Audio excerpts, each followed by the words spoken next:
Reprise du débat. Reprise du débat, l'honorable député de Scarborough Sud-Ouest. Merci, Monsieur le Président. J'aimerais remercier ma collègue de Sherbrooke-Haute-Saint-Charles pour son discours et aussi pour partager son temps. Obviously, Mr. Speaker. Bien sûr, Monsieur le Président, comme mes collègues de ce côté-ci de la Chambre, je vais m'opposer à ce projet de loi en troisième lecture, et ce pour de nombreuses raisons. Mes collègues, à de nombreuses reprises aujourd'hui, ont dit pourquoi nous n'appuyons pas ce projet de loi. Tout d'abord, nous voici avec un autre projet de loi omnibus de 150 pages, 270 articles. Lorsque les conservateurs étaient à l'opposition, ils s'insurgeaient contre le gouvernement libéral de l'époque qui déposait des projets de loi omnibus qui étaient moins épais que celui-ci. Mais je dois avouer que c'est effectivement un projet de loi omnibus qui est relativement mince. On a déjà vu des projets de loi de 300, 400 ou 500 pages qui n'avaient rien à voir avec le budget. Dans ce cas-ci, ce projet de loi est un peu moins épais que les autres. Entre autres, il prévoit de changer rétroactivement la loi sur l'accès à l'information. Le ministre de la Sécurité publique, bien sûr, aujourd'hui dans cette Chambre, a parlé de la volonté du Parlement. Eh bien, la volonté du Parlement existe après que le Parlement se soit prononcé sur une question. Donc, on fait ici des changements rétroactifs pour absoudre essentiellement la GRC qui est responsable de la destruction de documents qui se seraient produits avant que le Parlement ne se soit prononcé. J'ai du mal à justifier pourquoi un gouvernement pourrait apporter un tel changement. Ça établit un précédent dangereux, je pense, Monsieur le Président. Je tiens également à souligner Suzanne Legault, la commissaire à l'information du Canada, qui a dit que les gestes posés par les conservateurs établissent un précédent périlleux quant au droit constitutionnel qu'ont les Canadiens de savoir. Bien sûr, ce n'est pas le seul précédent qu'a établi le gouvernement. Et maintenant, ils établissent des dispositions sur l'équilibre budgétaire dans le projet de loi. Et on n'a qu'à se tourner vers le gouvernement conservateur de l'Alberta, le gouvernement précédent, pour savoir ce qui se passe quand on cherche à établir un équilibre budgétaire et de tels projets de loi. Le problème avec ce projet de loi, c'est que lorsqu'ils sont arrivés au pouvoir, si ce projet de loi avait été en vigueur, lorsqu'ils sont arrivés au pouvoir, les ministres devraient des milliards de dollars en raison du manque du déséquilibre budgétaire. Bien sûr, ils ont également alourdi la dette nationale et ce seront nos enfants et nos petits-enfants qui devront la rembourser en raison des décisions que le gouvernement a prises.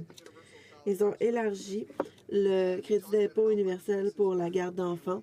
Ils nous disent que ça va beaucoup aider les familles.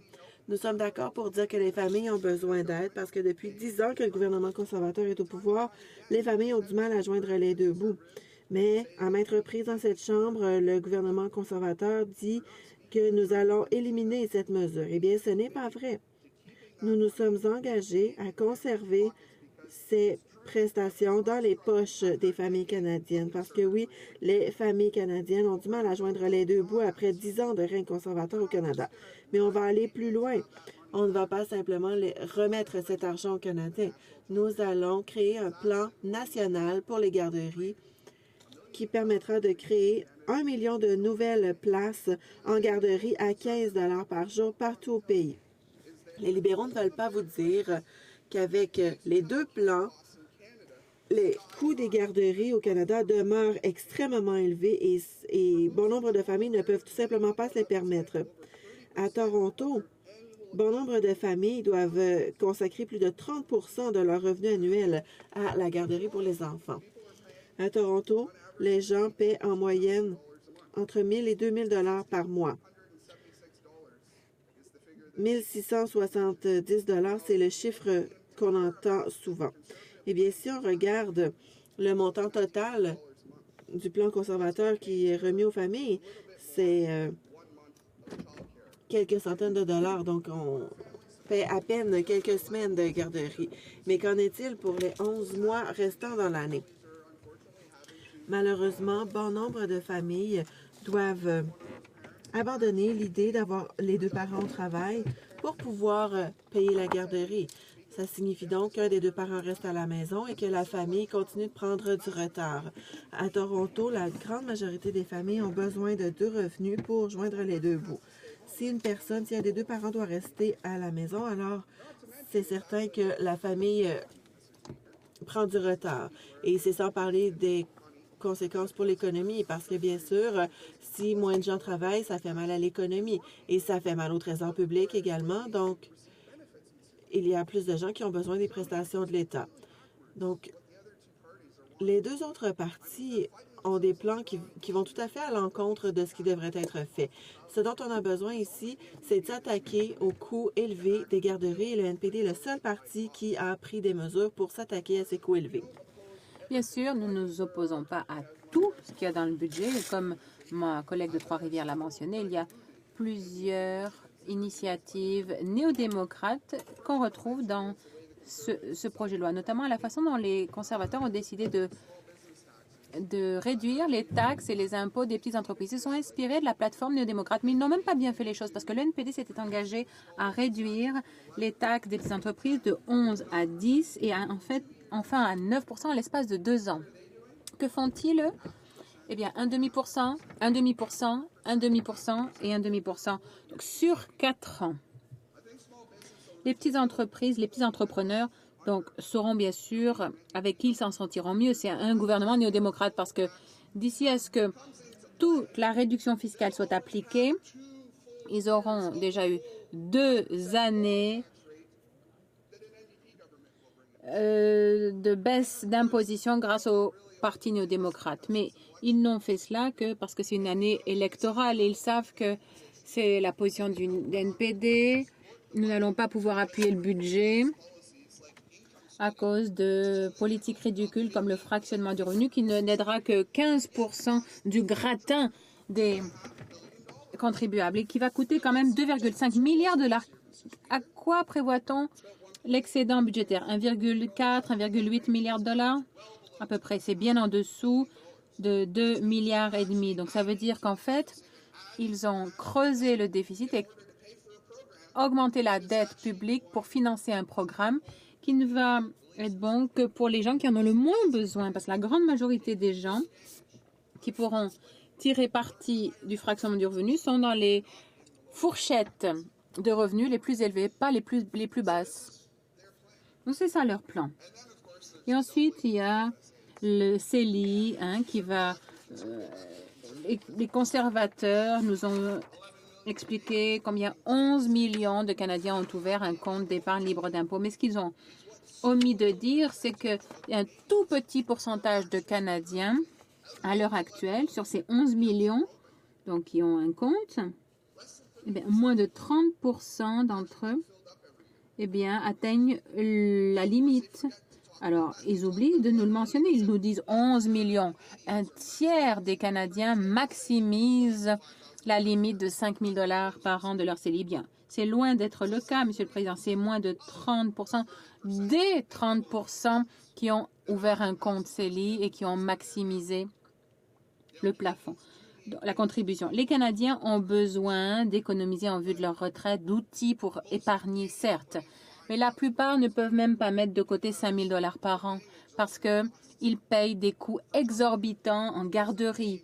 Ils payent plus parfois quand il faut aller chercher des médicaments sur ordonnance ou le coût de la vie augmente. Et bien sûr, dans une ville comme Toronto, seulement la moitié ou moins de la moitié de tous les travailleurs de Toronto ont un emploi permanent à temps plein.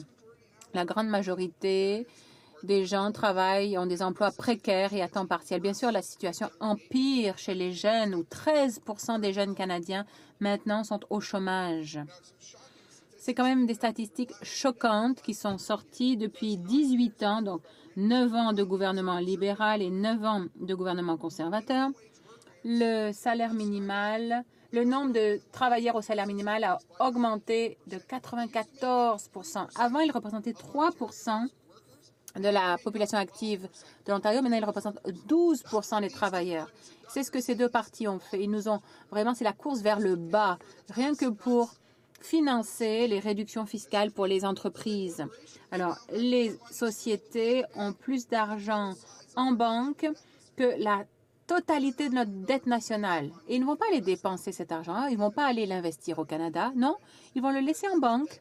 Et ça, c'est de l'argent mort, l'argent dont on pourrait se servir pour améliorer notre économie, pour stimuler l'économie. Je vois que vous me faites le signe, donc je serai heureux maintenant de répondre aux questions de mes collègues. Merci. Questions et commentaires. Le ministre d'État. Monsieur le Président, le concept de liquidité est défini comme la disponibilité de biens liquides entre les mains d'une compagnie. Donc, quand une compagnie qui crée des emplois a donc de l'argent liquide et quand il y a des fluctuations dans les marchés, des fluctuations dans le prix des matières premières, des changements dans les tendances en matière d'investissement, eh bien, ils peuvent soit décider de garder des emplois ou leur investir dans de nouveaux marchés, dans la recherche et le développement, dans de nouveaux produits. Au Canada, quand une compagnie dispose d'argent liquide, le NPD les vilifie comme si c'était quelque chose de mauvais. Mais on ne les a jamais entendus nous dire comment est-ce qu'on pourrait s'en servir pour investir dans la recherche et le développement, alors qu'on l'a fait par le biais de programmes incitatifs à plusieurs reprises. Les néo-démocrates disent que les entreprises qui créent des emplois doivent stimuler la croissance. Il faut augmenter les impôts et les taxes. Ils disent qu'il faut essayer d'égaliser la richesse en pénalisant les entreprises qui créent des emplois. Mais de ce côté-ci de la Chambre, nous faisons le contraire. Mon collègue d'en face peut-il réconcilier sa compréhension donc, du concept de liquidité avec le désir du NPD de continuer à augmenter les taxes de ces entreprises qui créent des emplois? Le député de Scarborough Sud-Ouest, la députée n'a peut-être pas entendu, mais à la fin de mon discours, j'ai dit que les compagnies canadiennes avaient plus de 600 milliards de dollars d'argent mort dont on ne se sert pas. Ils ne s'en servent pas pour améliorer la productivité, ils ne s'en servent pas pour investir dans la recherche et le développement, ni pour employer davantage de Canadiens. Là, on parle du prix des matières premières. Eh bien, c'est un gouvernement qui a mis tous ses œufs dans le même panier et qui a vraiment banqué sur le prix, un prix qui resterait égal. Mais ça, c'est la députée de l'Alberta. Elle devrait savoir que les prix du pétrole, ça monte, ça baisse, ça monte et ça baisse. Mais ils ont banqué sur des prix qui resteraient toujours élevés. Donc, voilà ce que nous ferions. Nous financerions la formation pour les Autochtones, pour les programmes pour aider les Premières Nations, pour contrer la pénurie d'emplois. Notamment, nous travaillerions avec les provinces pour résoudre le problème de pénurie dans certaines provinces. Nous améliorerions le programme des travailleurs étrangers temporaires. Il y a beaucoup de choses que le NPD ferait. Et ce que je veux, moi, c'est plus de questions pour y répondre. Questions et commentaires. Le député de Trinity-Spadina. Merci beaucoup, Monsieur le Président. J'ai écouté avec beaucoup d'intérêt mon collègue de Toronto nous parler des priorités de son parti. Bon, et une des questions que je n'ai pas entendues dans sa bouche, c'est l'infrastructure, le transport en commun et notamment donc ça, le transport en commun. Son parti s'est pourtant engagé à financer le transport en commun. Alors, j'ai deux questions. Un gouvernement néo-démocrate à Queen's Park était le premier gouvernement à diminuer les subventions, ce qui a eu des effets dévastateurs sur la TTC dans les années 90. Ensuite, est-ce que votre parti appuie le métro de Scarborough? Le député de Trinity-Spadina a mentionné, s'est adressé directement au député, mais il faut passer par la présidence. Le député de Scarborough Sud-Ouest. Merci, Monsieur le Président. Il est peut-être député de Toronto. Moi, je suis député de Scarborough. C'est drôle de parler de transport ici parce que, bien sûr, ce député et plusieurs autres députés libéraux de la grande région de Toronto ont demandé à ce qu'on démantèle l'autoroute Gardiner Expressway. Un conseiller de ma région qui est coprésident de la campagne du libéral a voté pour garder au contraire le tronçon du Gardiner Express. Alors, mais pour ce qui est du métro de Scarborough, c'est une excellente question. Nous avions un plan dans la ville qui était totalement financé par le gouvernement provincial pour financer le train léger pour aller dans les régions un petit peu plus éloignées de Scarborough. C'était complètement financé. Le député a participé au débat. Il faisait partie du conseil municipal qui a changé d'avis et qui a encore changé d'avis et qui a finalement décidé de voter pour un métro qui va coûter $1 milliard de plus, qui n'est pas donc financé. Et chaque habitant de Toronto maintenant va devoir payer et paye maintenant 7 à 8 $ en taxes supplémentaires pour financer ce métro qui ne va pas plus loin dans Scarborough que ce qui existe déjà. Et ça va coûter $1 milliard de plus. Donc, pas d'argent pour le Shepherd LRT, ni pour le Centennial College, ni pour le campus de Scarborough de l'Université de Toronto, où on a vraiment besoin de transport en commun. C'est ce qu'ils ont fait de leur côté.